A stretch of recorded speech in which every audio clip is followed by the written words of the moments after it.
Assalamualaikum warahmatullahi wabarakatuh. Perkenalkan, nama saya Nafisatul Lomdania, NIM 23110300500005 dari kelas Psikologi Islam 1.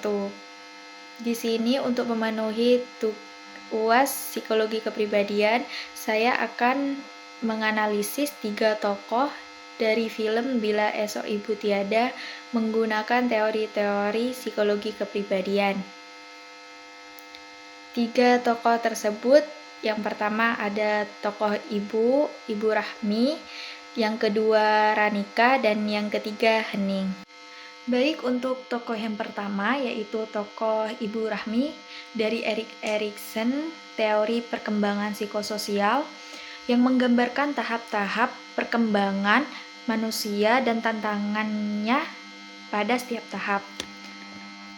Nah, dari Ibu Rahmi ini sendiri, kita dapat melihat bagaimana dia menghadapi tantangan di akhir kehidupannya, di mana dia harus berjuang untuk menemukan makna dan tujuan hidupnya setelah kehilangan suaminya dan menghadapi masalah-masalah dengan keempat anaknya yang memiliki karakter yang berbeda-beda.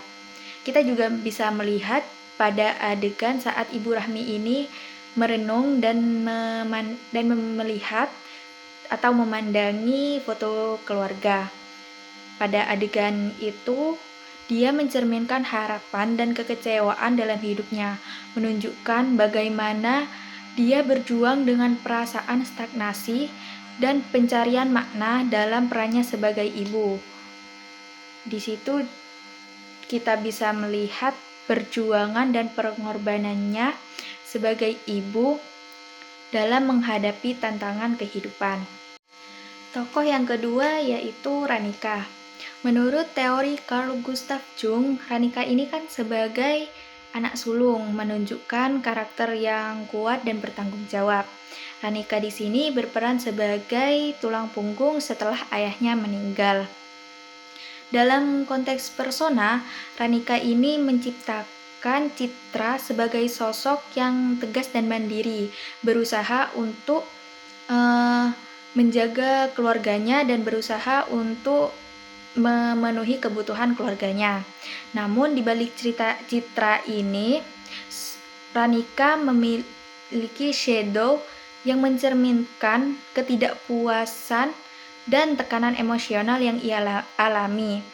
Ranika merasa dirinya ini terbebani oleh tanggung jawab yang besar dan sering mengalami konflik dengan adik-adiknya yang yang tidak sepenuhnya memahami beban yang Ranika ini tanggung. Seperti pada adegan saat Ranika ini terlibat konflik di meja makan pada saat ulang tahun ibu. Dalam adegan itu ia mengekspresikan ketidakpuasan dan frustasinya terhadap kurangnya dukungan dari mereka dan menunjukkan betapa tanggung jawab yang harus ia pikul sangat besar. Pada momen itu ia menggambarkan bagaimana persona Ranika itu sebagai sosok yang kuat mulai retak dan sisi shadow-nya yang penuh dengan tekanan dan ketidakpuasan.